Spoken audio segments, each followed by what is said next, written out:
Hello friends, I'm FIDE instructor Atul Dahale and welcome to my YouTube channel. Today we are going to witness a crazy game played between two world-class players, that is Magnus Carlsen and Hikaru Nakamura. In ongoing Magnus Carlsen Chess Tour's final tournament, Hikaru Nakamura saved himself against Magnus Carlsen's brilliant attack. How he did it is a great mystery. Well, I will just tell you before we start with the game that in this game, Magnus Carlsen seized his opportunity and he sacrificed one piece after another to get Hikaru Nakamura's king in the center of the board, but Hikaru Nakamura showed brilliance. He showed a great character and saved his king with himself. Like king saved himself with just two minor pieces. Yes, to understand what really happened in the game, stay tuned with me till the end and understand the possibilities and all the intricacies which are there in this game. So before we start with this game, I would like to say if you like this video, don't forget to like, share and subscribe to my channel. So let's begin with the game. Here Magnus Carlsen was white. He started with d4. Nakamura, who was black, played knight f6, c4, e6, knight f3, d5, knight c3 and now d takes c4. This is Queen's Gambit accepted opening. Here the most common move is e3, but today Magnus Carlsen decided to play e4. This is also a good move. Many top players have played this move, and here Hikaru Nakamura decided to play b5. Yes, b5, he is going to save his pawn on c4. He is not going to let it go. Here e5 was played, knight d5 and he captured the pawn on b5. Well, after knight b5, what is really happening that bishop on f1 is going to capture the pawn on c4, followed by white will be castling and his position will be very good in that case. But Nakamura was going to hold on to the pawn on c4. He played knight b6, saving the pawn on c4. After this, Magnus Carlsen was also very stubborn. He played a4 with the idea of playing a5, followed by the knight will be attacked. If the knight moves, then the pawn on c4 will fall, and as we know, king will castle on the king side and everything will be safe and white will be ahead in development. But wait, in this position, previously the players have tried bishop a6, a6 and even a5. But Nakamura was very well prepared. He came up with a very brilliant and new idea, that is queen d7. What is really happening after queen d7 is this, that if you play a5 in this position, then black will capture on b5, and if ab6 then cb6, black will be fine in this position. Next idea is to play bishop b7, bishop e7, then knight d7 or knight c6, and the rook will also come on d8 square and black will be fine in that case. So he did not play like that. He played bishop e2, and now what to do? Well, it's time to develop your pieces. So knight c6, a very simple and good move. Castling was done and you can say that white has completed his king side development. Now here the idea is again renewed, that is the a5, followed by he is going to capture the pawn on c4. So now we need to stop the a5 break. So he played knight a5, stopping a pawn. Now knight g5. Where is this knight going? Well, the knight is going to come on the e4 square. So but okay, he is also doing one thing, that there are some possibilities that the h7 might be a little bit weakness. So he played h6, dislodging this knight from g5 square, knight queen on e4, now bishop b7, a very simple and developing move. Now this bishop is developed on a good diagonal. Here the things got a little bit crazy. Well, he played knight c5, attacking the bishop on b7. And here Nakamura said, okay, now your knight has come in my territory and not going to let it be there forever. So he played bishop takes c5, d takes c5 and knight d5. Well, now we can see what is really happening. We'll take up the stock of the position. Here, white decided to play rook a3. He is asking Nakamura that, okay, if you dare castle any side in this game. So here, if black castles on queen side, then knight a5 and the castling will be disturbed. That is not really a good idea. But if you castle, then it seems like, okay, I'm castling, what are you going to do? But Magnus Carlsen is a very clever player. He already planned a very nice sacrifice in this position, that is bishop takes h6. Well, after bishop takes h6, this is a very natural move, right? Because this rook a3 was played just to bring it to the king side, and this is kind of an invitation, means castle is some kind of an invitation to sacrifice on h6, which is like a hook. So now if gh6 is played, rook g3 will be check, king h8, and now a nice move, queen d2.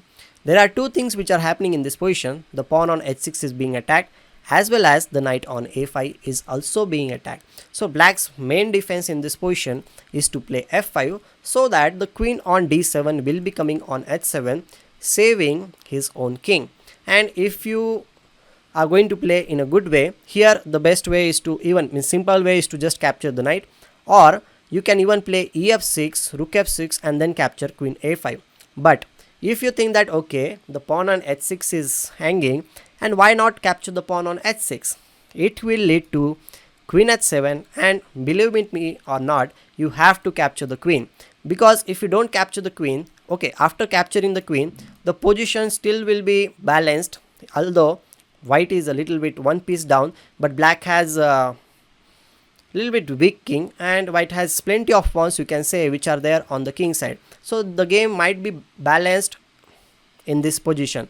But if you try to capture the pawn on e6, this will be a great blunder, because black has a nice move, that is knight f4, and the queen on e6 will be trapped. He doesn't have any squares to move around here in this position. Isn't it a little bit surprising? White needs to play knight d4, and then queen will be lost and the game also. So here the best way to play is to just capture the knight on a5, and white will be on top because black's king will be exposed. Obviously, castling was not Nakamura's choice in this position. He played a6, dislodging this knight on b5, knight came on d4, and here again you cannot really castle because the sacrifices around h6 and all that already there. So Nakamura decided to play knight e7, then queen d2. The knight on a5 is being attacked. What to do? Are you going to save the knight with something like knight c6 or knight b3? Well, not really, because the pawn on c4 will be hanging. Let's suppose you play knight b3, then we can simply play knight b3, cb3, then followed by queen takes d7, king takes d7, and even we can play rook d1 check. Wherever the king moves, we are going to capture the pawn on b3. And I think with two bishops on the board, plus these rooks are also active, white should be on top in this case. Well, he did not really go for that thing. Black had prepared something very interesting. He played queen d5. He's saying like, okay man, you want to capture my knight on a5, capture it, but I am going to checkmate with you, queen g2. Obviously Magnus Carlsen is the world chess champion, and he is not going to fall for such simple tricks. Here if you play something like bishop f3, then black has queen takes c5. If bishop b7, then knight b7, and play will continue. Here white needs to be a little bit careful, because rook d8 is a strong threat, followed by the rook will be attacking on d4. So knight needs to move to f3 square or c2 square, protecting the pawn on e5, and the game will continue.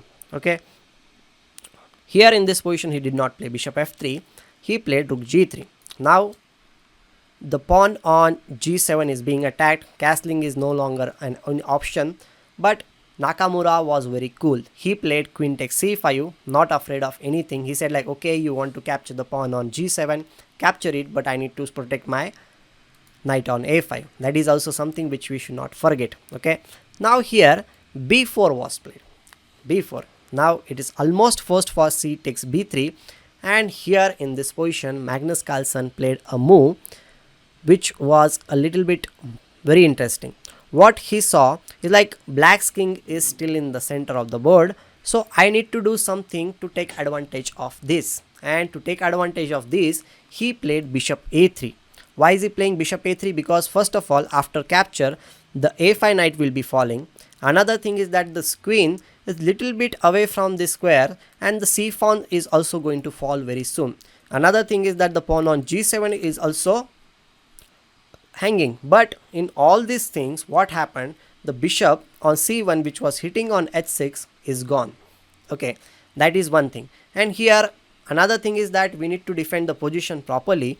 So Nakamura decided, okay, I cannot really castle on the queen side, I cannot really castle on the king side also. I am going to keep my king in the center of the board. Yes, and that too with the defensive resources, that is bishop as well as the knight on e7. So he first of all places his bishop on d5, then rook takes g7 was played. Okay, here another try was also to play knight takes b3, but this will liquidate the position and it will be favorable for black. After a couple of exchanges like bishop takes b3, Now bishop d1, the bishop cannot really move because the queen will be hanging in that case. Rook b8 is a good move, protecting the bishop. Now queen c3, again the piece is going to fall for sure, but we can play c6. Here bishop takes b3 and black will simply castle because there is no bishop which is attacking on h6. Okay, and black will be fine in that case. Well, this is something which is not what Magnus Carlsen planned. He planned to attack on black, so he played rook takes g7.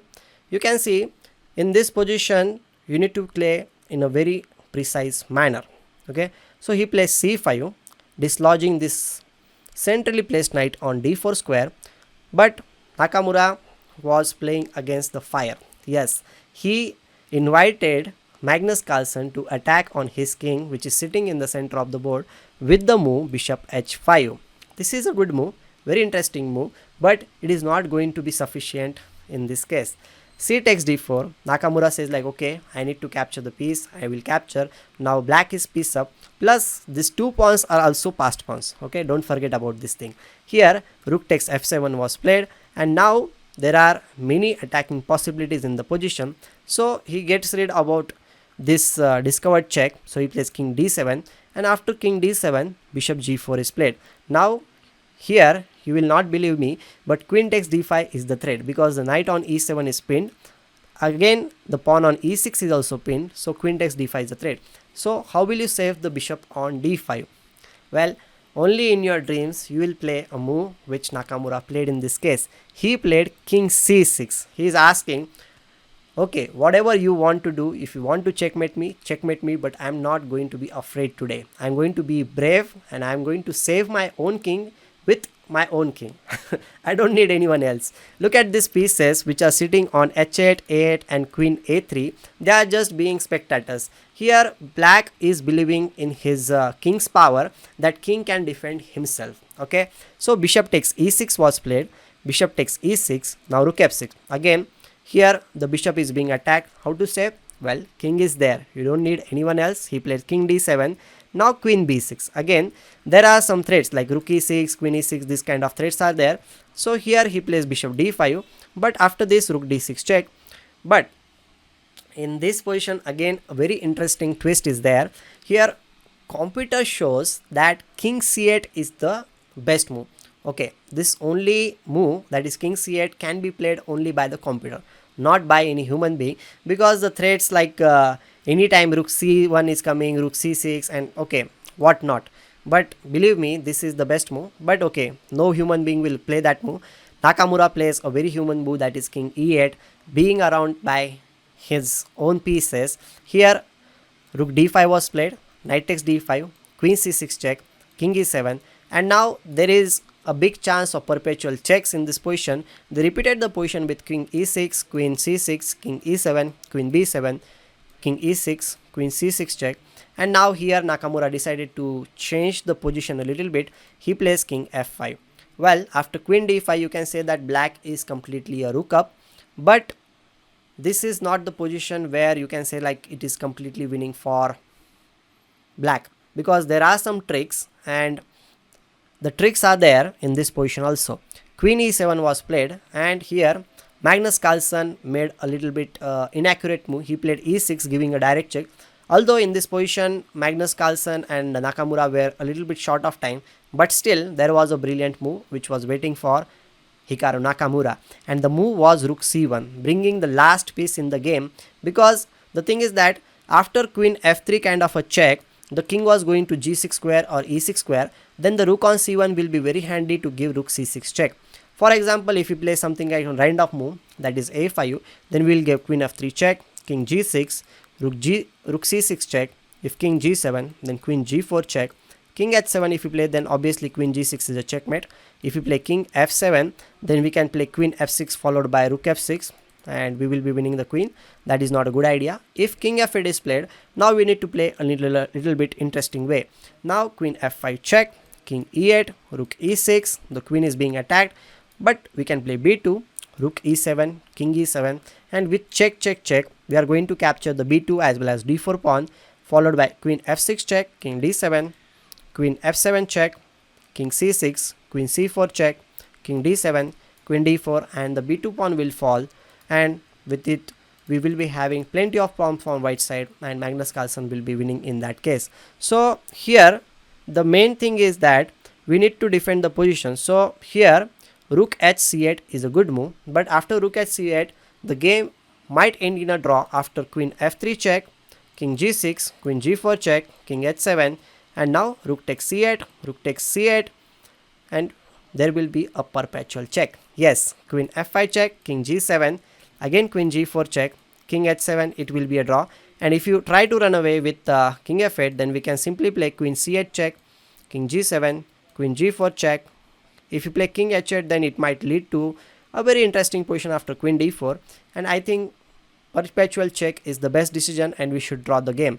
So rook c1 was a move which was not so easy to find in this position.